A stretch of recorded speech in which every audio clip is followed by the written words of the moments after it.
Good morning and welcome, friends.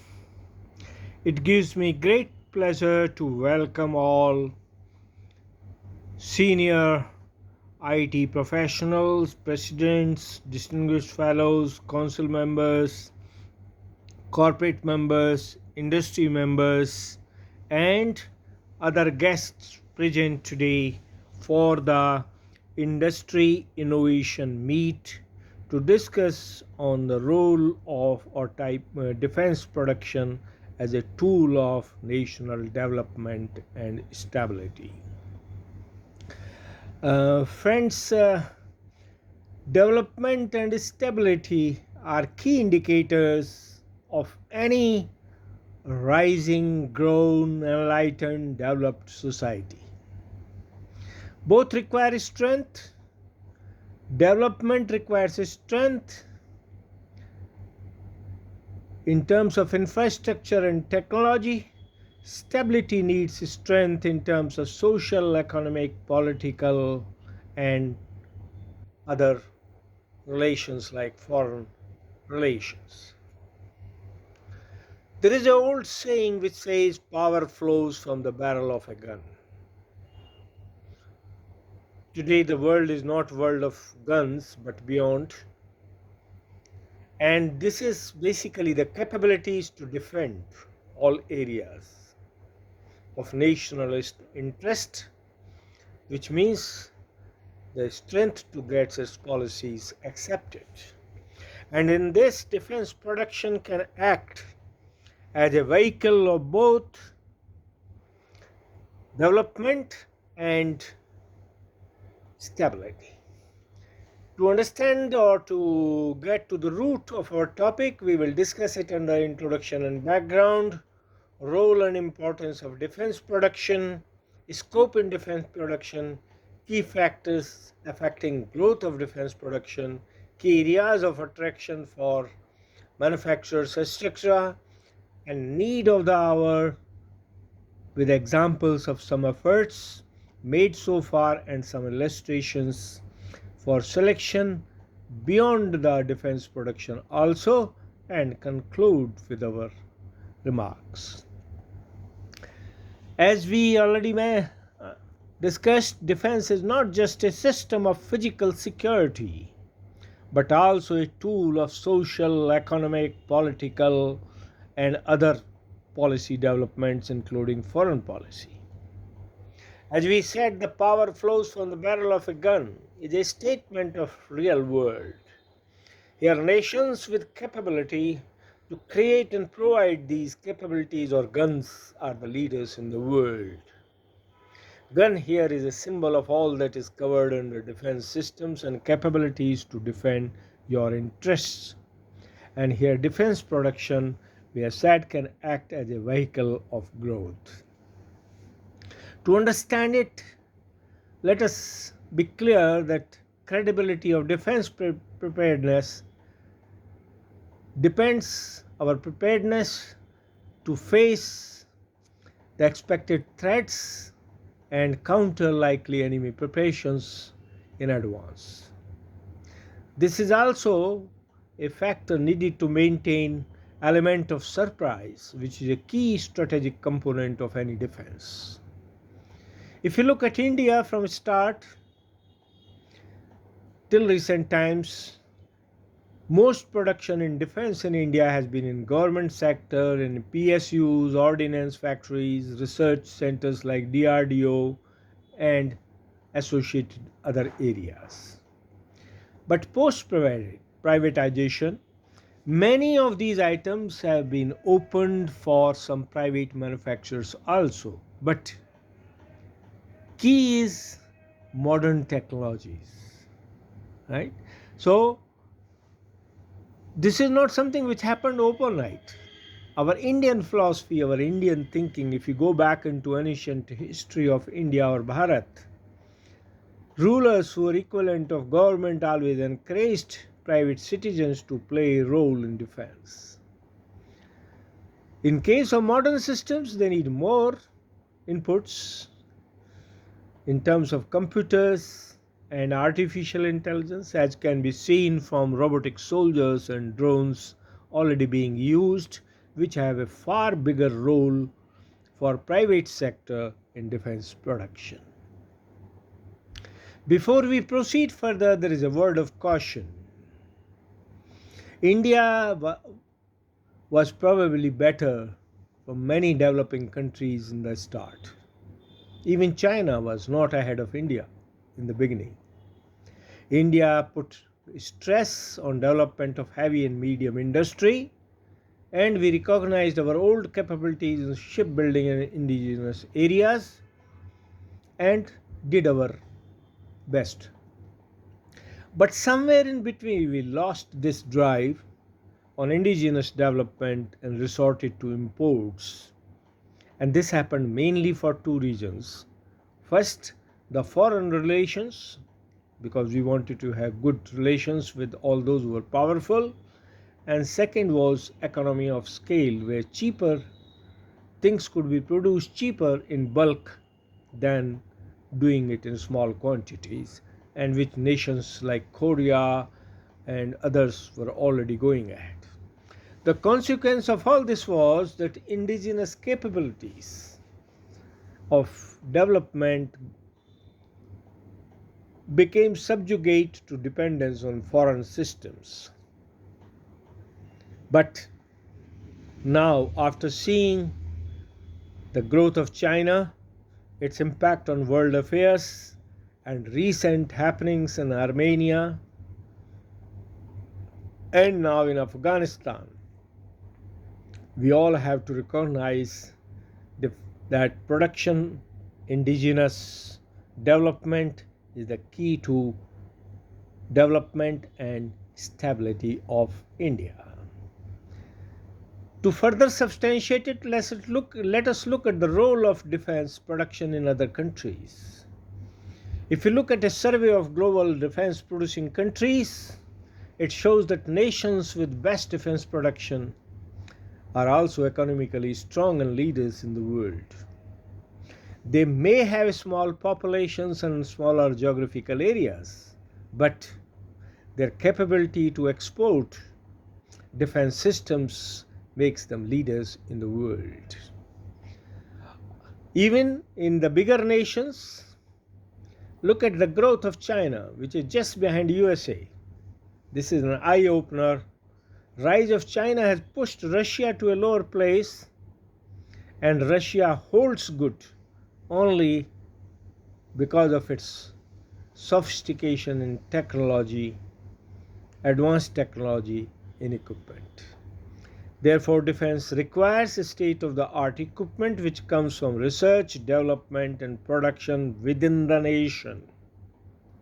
Use of computers, information technology, artificial intelligence has given birth to the systems like intelligent drones, and in modern warfare is no more a warfare between the human beings and their machines, but between robots and their control systems.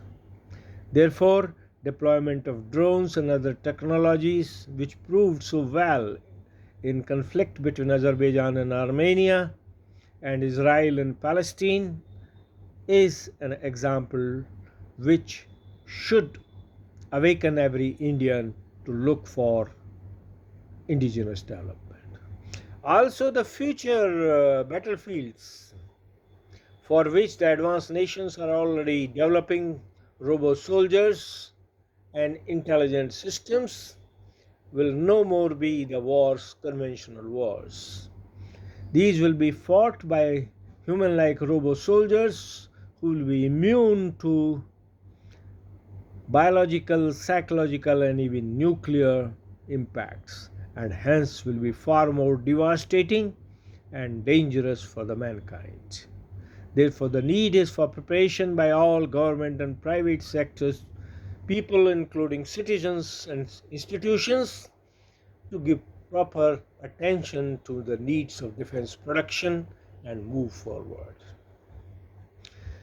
Since commercial world looks for the incentives or the opportunities, there is a great scope in defense production, which we can see both in research, development, and manufacturing areas. And this can be seen from the budget of India and policy changes which are taking place for replacement of imports with indigenous systems. According to a report, items worth nearly $470 billion, which are now being acquired by import, government wants to reduce this by encouraging substitution through indigenous production. And therefore, we are not only the second largest population, third largest armed force, but also the fifth largest spender in defense budgets. All this is an opportunity to the Indian defense industry, and it is a formidable force with more than 3 dozen ordnance factories, nearly a dozen defense public sector units, and equally large number of laboratories in DRDO and other sister organizations, and capabilities to produce.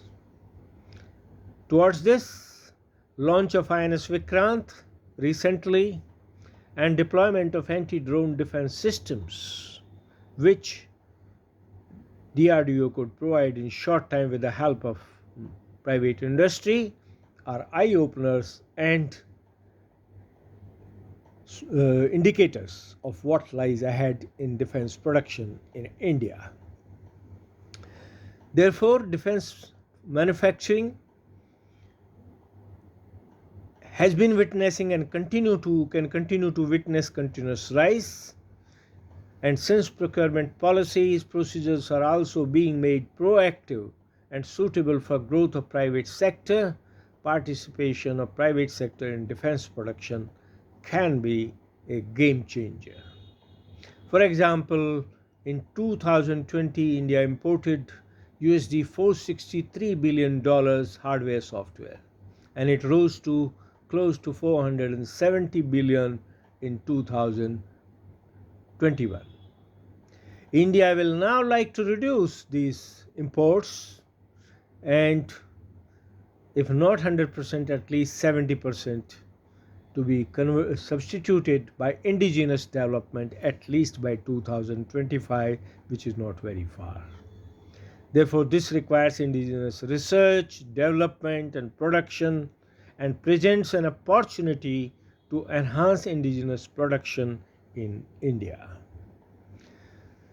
Therefore, looking into the scope of defense production, we can see key areas, and both in terms of support and policies: restrict import of some selected items and encourage indigenous development, which government seem to have done already for about $7 to $8 billion worth of equipment to be done indigenously. Encourage indigenous procurement by allocating budget for this purpose, and list out items of interest for Army, Navy, Air Force, Coast Guard, and other paramilitary forces for manufacture and production in indigenous manufacturing units. Allow import of tools and technologies needed for strengthening the indigenous industry, and encourage export of selected items for manufacture and manufactured in India to be exported to other interested countries. This is our take in defense production, and areas of interaction which can be seen in this could be land-based, air-based, water-based, space-based systems, and supporting facilities.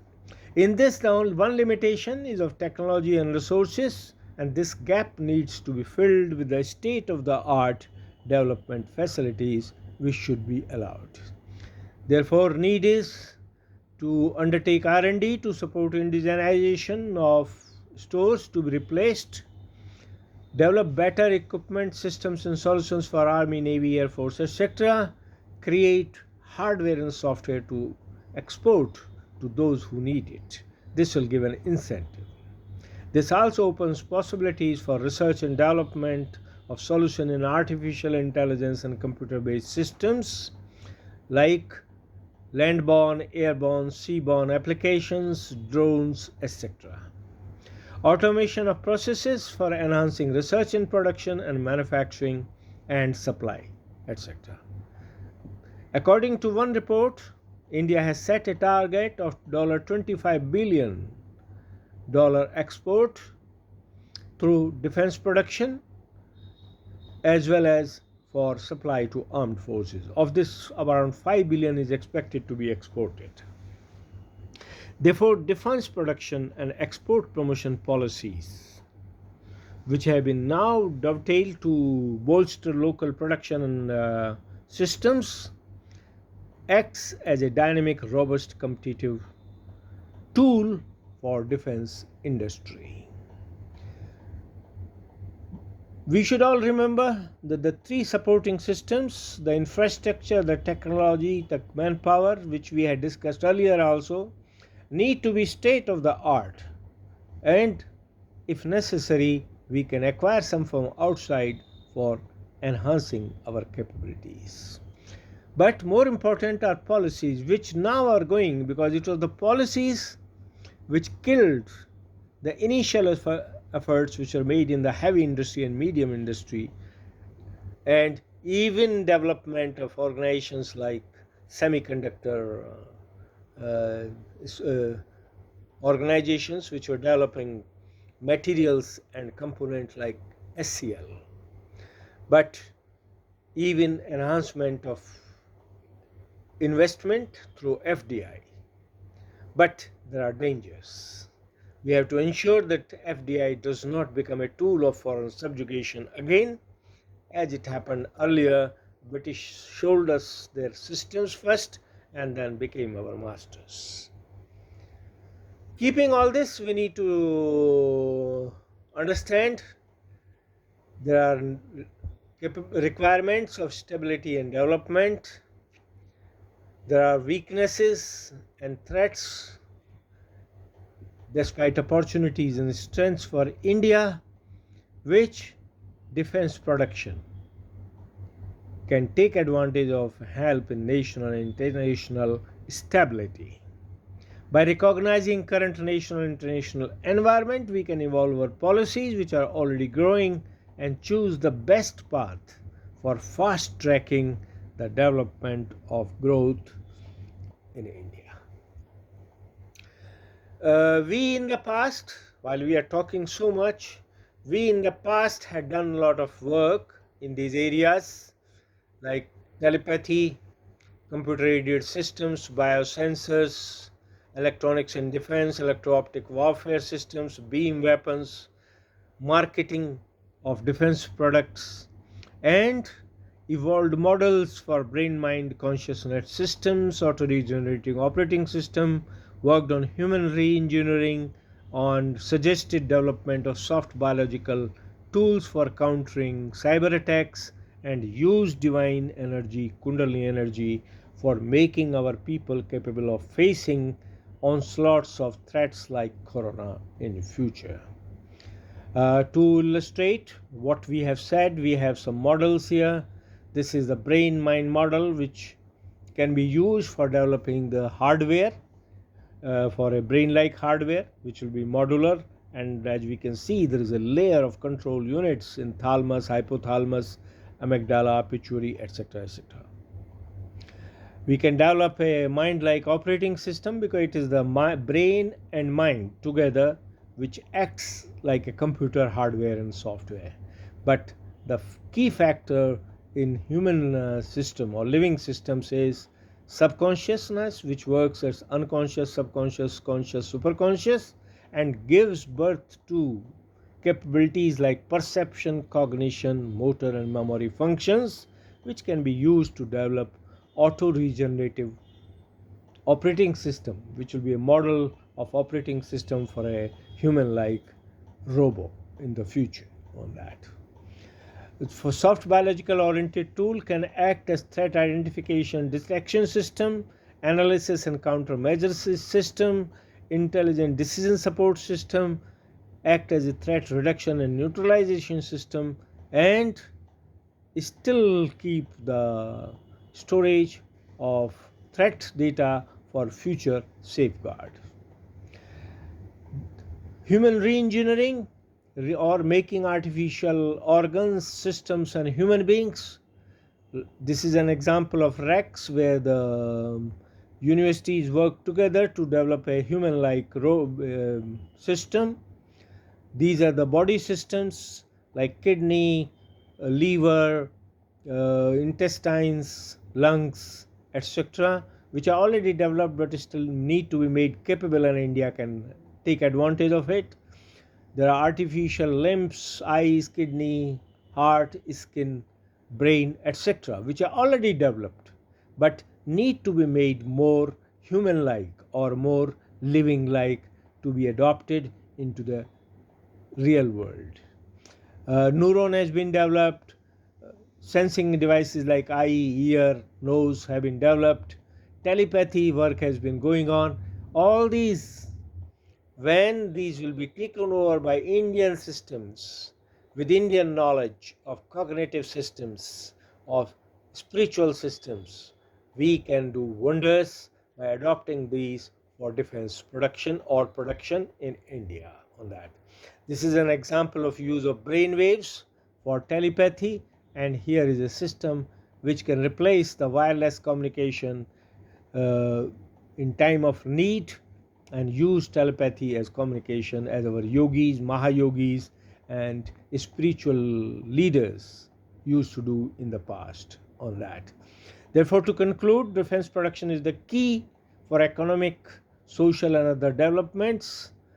India has a formidable research, development, and manufacturing capability, and defense production can act as an agent of economic development and stability of the country, in which participation of private sector will strengthen the government efforts, and this will help us becoming a exporting country sooner or later. Involvement of academic institutions will further strengthen this particular drive and act as a force multiplier and make India self-reliant in various areas. We need to evolve good values and practices to ensure security, and since policies are already changing and government appears willing to support and encourage indigenous efforts, need is for public and private organizations to put their best foot forward and help in making India strong militarily, as well as bring prosperity and open new values of employment and deployment at a time when world is suffering and needs new areas. Thanks. God bless all. Jai Hind, Jai Bharat. Thank you very much.